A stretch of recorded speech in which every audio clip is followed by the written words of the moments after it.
This week on Jerusalem Dateline, terror strikes the heart of Tel Aviv. Israeli leaders deploy hundreds of soldiers after 2 terrorists kill 4 Israelis and wound several more in a Tel Aviv cafe. Israelis mourn their dead, while some Palestinians cheer the attack. Plus, ISIS continues its reign of terror against the Yazidi people. And a unique garden sends a message of hope and freedom against modern-day slavery. Hello and welcome to this edition of Jerusalem Dateline. I'm Chris Mitchell. We're coming to this week from just outside the Damascus Gate, one of the main entrances into the old city of Jerusalem. Right now there's thousands of Muslims coming out of the old city and the Temple Mount on the first Friday of Ramadan. There's a heavy police presence here following the attack in Tel Aviv. That was an attack at a Trendy cafe by 2 terrorists who killed 4 Israelis and wounded several more. Israeli Prime Minister Benjamin Netanyahu praised international condemnation of the terror attack, but said the Palestinian Authority had yet to respond. I heard with appreciation the strong condemnation from the leading capitals of the world for these despicable acts of murder, but I did not hear such a condemnation from the Palestinian Authority. For the first time since the current wave of terror attacks began last fall, the UN Security Council condemned, in the strongest terms, the Palestinian terror shooting in Tel Aviv that left 4 dead and more than a dozen wounded. The Council said those responsible for these killings should be held accountable. Any acts of terrorism are criminal and unjustifiable, regardless of their motivation, wherever, whenever, and by whomsoever committed. Israeli police were out en masse in Jerusalem during prayers on the Temple Mount on the first Friday of Ramadan. Here at the Damascus Gate, the mood was quiet, as opposed to the celebrations that took place here following the attack. Israel cordoned off the Hebron area village of Yatta and arrested an accomplice to the attack. In this video released by the IDF, soldiers are searching the home of one of the terrorists. Israel also canceled more than 80,000 permits for Palestinians from the West Bank who had hoped to visit holy sites and relatives in Israel during Ramadan. Funerals for the victims took place on Thursday and Friday. But even as Israelis mourned their dead, they showed their resilience, returning to the Sarona market a day after the attack. Some sat in a circle around an Israeli flag, singing songs. Politicians came too. These were not terrorists in brackets. These were terrorists who came to kill citizens and frighten Israelis and try to break their life cycle. And that's why we are here in Sarona, to show that life continues as usual, and we will not give up, and we will never be deterred by terror. Netanyahu visited the site of the attack for a second time. Surrounded by incredible security, Netanyahu met the owners of the restaurant and sipped coffee in the trendy Sarona market. We will win. While Israelis mourned their dead and wounded, some Palestinians celebrated. For example, the head of Hamas, Ismail Haniyeh, tweeted, "Glory and salutations to the Hebronites." He also included a victory sign emoji. Hamas said it was just the first surprise in store for Israelis during the month of Ramadan. This footage of applause and cheering comes from Jerusalem Arabs at the Damascus Gate. These pictures are of Palestinians in the West Bank passing out candy to celebrate the attack. So why are they giving out candies in the street? Because when a population is told that this is what their God wants of them, this is going to bring about the redemption of humanity. Killing the Jews is a condition for the redemption of humanity. So of course, then it's a celebration every time an Israeli is killed. Itamar Marcus, director of the Palestinian Media Watch, says killings in the recent wave of terror are glorified, not just by Hamas, but also by Fatah, the political party of the Palestinian Authority President Mahmoud Abbas. During this entire terror wave, which began in October 2015, the Palestinian Authority and Fatah, the ruling party of Mahmoud Abbas, have given absolute support to the terrorists who murdered 4 Israelis yesterday, who were captured by Israel, are now going to go to jail. And from this day onward, they will now be receiving salaries, monthly salaries from the Palestinian Authority. How can the Palestinian Authority expect the world to believe that they are fighting terror, that they are against terror? Marcus believes unless the indoctrination stops, murders like the one in Tel Aviv's Sarona market will continue. Christian Broadcasting Network CEO Gordon Robertson condemned the attack and said in a statement that CBN was mourning the deaths of innocent Israelis. He also said every act of aggression against the Jewish people will only fortify our resolve to support their right to have a Jewish state in the land of their forefathers. Just days before the terror attack in Tel Aviv, Israelis celebrated Jerusalem Day. It's the time when Israel liberated their ancient capital during the 1967 Six-Day War. That war changed the face of the Middle East and the world, and many see it also as a fulfillment of prophecy. You're watching a reunion of soldiers who made history.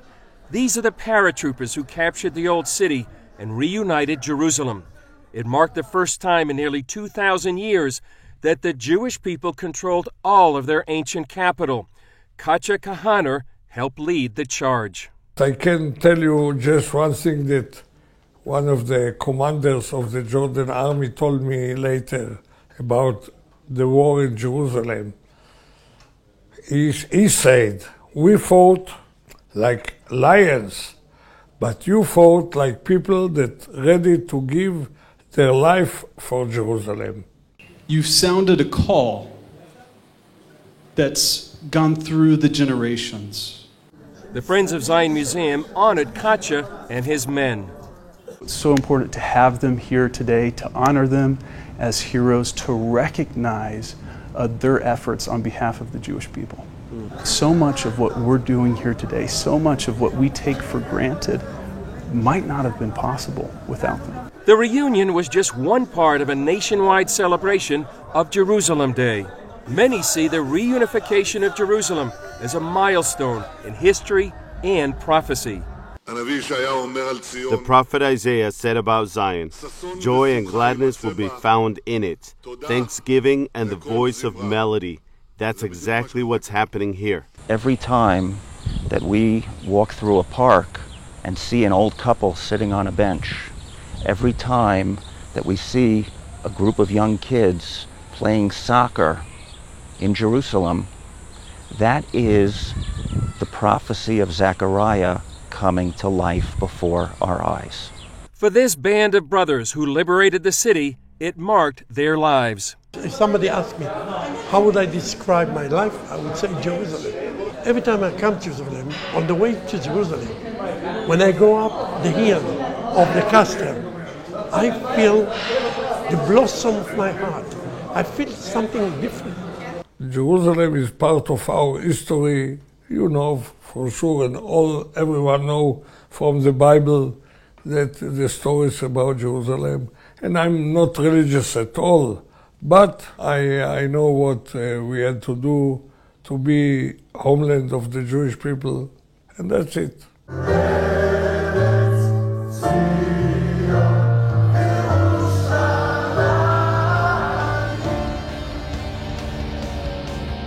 Up next, hear the heartrending stories of young Yazidi girls and boys when they lived under the shadow of ISIS. When we come back. Welcome back to Jerusalem Dateline. In some horrific news, ISIS burned alive some 19 young Yazidi girls for refusing sex from their ISIS captors. According to the Syrian news agency ARA, hundreds watched them die in Mosul, Iraq. They were captured in 2014 when ISIS took over large parts of northern Iraq, including Mosul. Here's a story we did late last year about a young Yazidi girl and boy under the heel of ISIS. In just one day, thousands of Yazidis went from living in their ancient homeland to a UN refugee camp like this one. After ISIS captured Sinjar, the main city of the Yazidis, most of them live now in camps like this. Nearly 20,000 live in this one alone.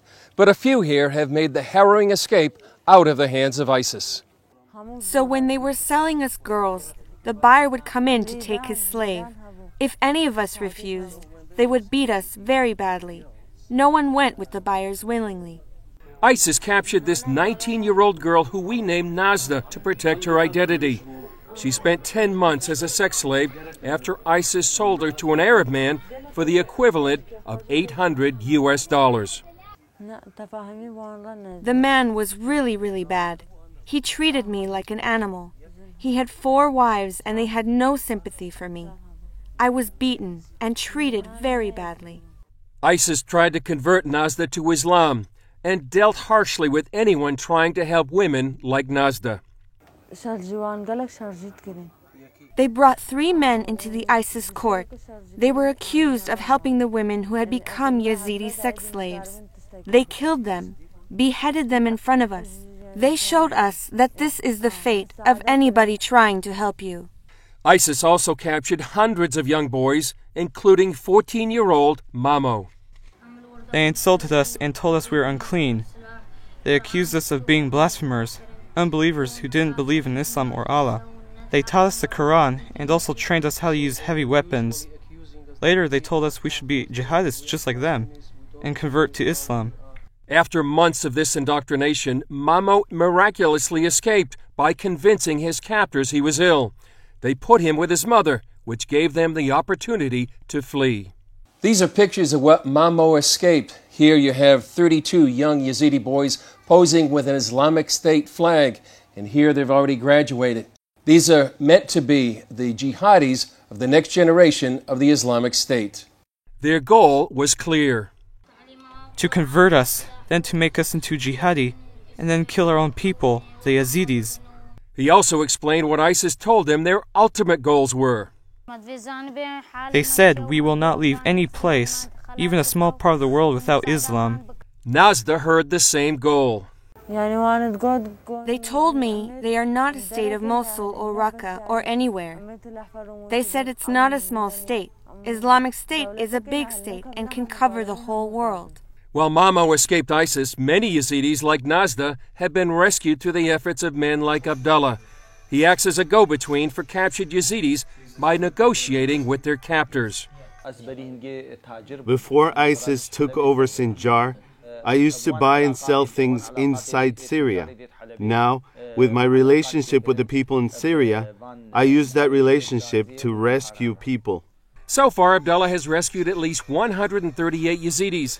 I asked him the cost to rescue 1 or 2. It depends. Sometimes we bring them for free without any money, sometimes for just $1,000, sometimes $5,000. It's different. This is a screenshot that Abdullah showed me from a captured ISIS cell phone. It shows Twitter accounts where ISIS members can communicate between each other to buy and sell sex slaves. The Kurdish government set up this office to help rescue the nearly 6,000 captured Yazidis. So far, Hadi Dabani and his team have helped more than 2,000. They hear horrific stories. Describing their situation is very, very hard, because some of the girls have told us they have had their hands tied for 3 months, have been harassed and forced to have sex. Imagine having sex with a mother in front of her son and then killing the son. The plight of one 13-year-old brought Dubani to tears. I tried very hard to rescue her. She's been married 5 times. She has also been imprisoned. Success stories like Nazda make their efforts worthwhile, and Dubani pleads for more help. Is it acceptable that the international community or the UN, who know that nearly 6,000 people have been kidnapped by ISIS and have experienced persecution, harassments, and treated like animals, keep silent? They don't make any steps to help. The Kurdish offensive that retook Sinjar might alleviate some of their suffering. Until then, many Yazidis, like these small children, remain in refugee camps, and other Yazidis continue to languish in the clutches of ISIS. Coming up, find out what one Middle East expert reveals about a profound change going on inside the world of Islam when we come back. Welcome back to Jerusalem Dateline. Here in Jerusalem and around the world, Muslims are celebrating the month of Ramadan. That means they fast during the day, no eating, drinking, even smoking, and then they feast at night. It's a reminder there's a profound change going on among many Muslims. Here's CBN News' George Thomas and Middle East expert Joel Rosenberg to discuss a revival going on inside the Islamic world. Joel, always great to have you on the broadcast. Listen, on your blog, joelrosenberg.com. You referenced that study that shows more Muslims came to Christ between 1960 and 2010 than in any time in history. Tell us why.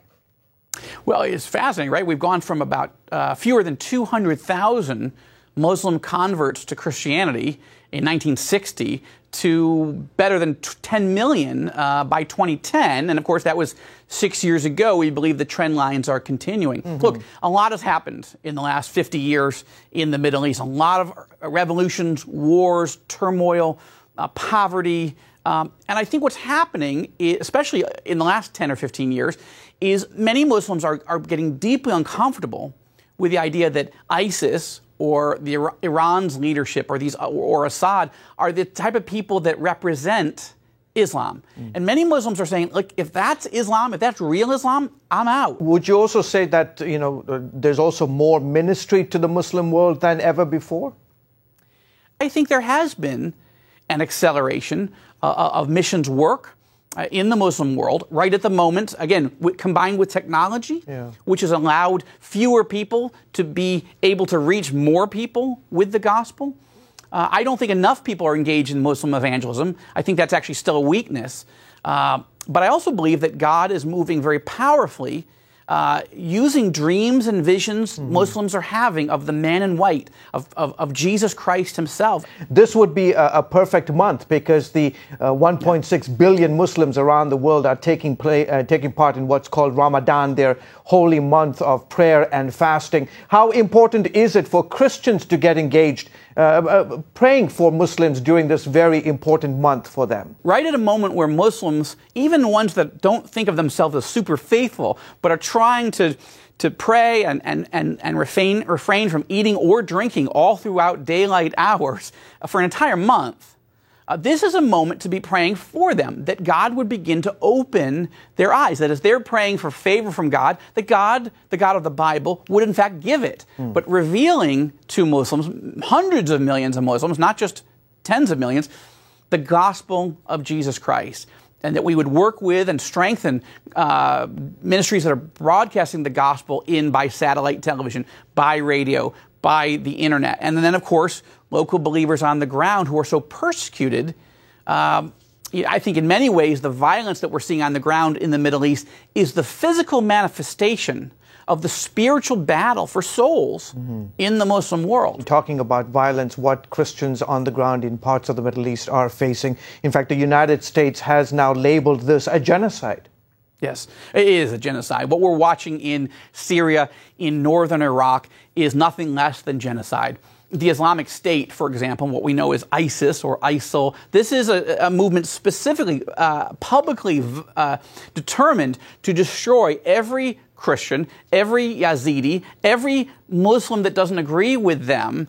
They're being forced to convert to Islam or pay a tax or be murdered or be enslaved. This is what's happening right now. And millions are fleeing the region. But of course, hundreds and hundreds of thousands are dying. More than 400,000 people have died in Syria alone. So this is genocidal proportions. More than 1 million people, Christians, have fled Syria. More than 1 million Christians have fled Iraq. And this is ISIS's goal, is to eradicate Christianity in the lands where the gospel was first preached. What can the global church do to help brothers and sisters who continue to suffer for their faith in the Middle East? Sure. Well, preach the gospel and to strengthen our brothers and sisters at this critical hour. As always, Joel Rosenberg, thank you so much for joining us. Thank you, George. Great to be with you. Up next, how a unique garden is getting the word out about one of the most pressing issues of our time. When we come back. Welcome back. Earlier in the show, we saw that there are still thousands of Yazidi women languishing as sex slaves under ISIS. Now a group of modern-day Christian abolitionists are using a world-famous garden show to raise awareness about the issue of modern-day slavery. Dale Hurd reports from London. A modern slavery exhibit at the world-famous Chelsea Flower Show in London might seem like a stretch, but it was an idea sent from God in a dream, according to Mirabelle Galvin, who is a modern-day Christian abolitionist. He literally spoke to me about slavery in a dream. So then I've been saying, what can I do? How can I best serve in this area? And I also had another dream. I believe in a God who speaks through dreams. And he gave me a dream about doing a garden which spoke about modern slavery. We caught up with Mirabelle's designer, Juliette Sargent, as she was working hard to put the finishing touches on the display. I wanted to emphasize the fact that modern slavery is a crime that's hidden, whereas old slavery was acceptable for one person to own another person. These days it is illegal, so it's a hidden crime behind closed doors. And I thought the easiest way to do that was simply to have some doors in the garden. So there are front doors, typical English front doors, standing upright in the garden. And they are brightly coloured with lovely planting around the front of them. But then behind those doors, in the centre of the garden, it represents the captive space of modern slaves. So it's dark and there's no plant life. The modern slavery garden is meant to raise awareness that there are 27 million slaves in the world today. The challenge in fighting the modern slavery movement is that it is largely unseen, out of sight and out of mind. So whether people are working in brothels or nail bars, cannabis farms, agricultural, domestic, all these forms of slavery are largely hidden. Mirabelle is urging Christians to find out if there is slavery in the supply chain of products they purchase, by taking a photo of the product and asking the manufacturer through social media with a hashtag #AskTheQuestion. And obviously one person asking the question isn't a big deal. It's not much pressure on a company. But if 10,000 people are, or a whole army of people are asking the question of a company, is there slavery in your supply chain? Obviously they're going to have to pay attention. We're happy to report that Mirabelle and Juliette's modern slavery garden was awarded a gold medal. Dale Hurd, CBN News, London. It's encouraging to see there are modern-day Christian abolitionists raising the issue of modern-day slavery. Well, that's it for this edition. Thanks for joining us. Remember, you can follow us on Facebook and Twitter. And remember to pray for the peace of Jerusalem. I'm Chris Mitchell. We'll see you next time on Jerusalem Dateline.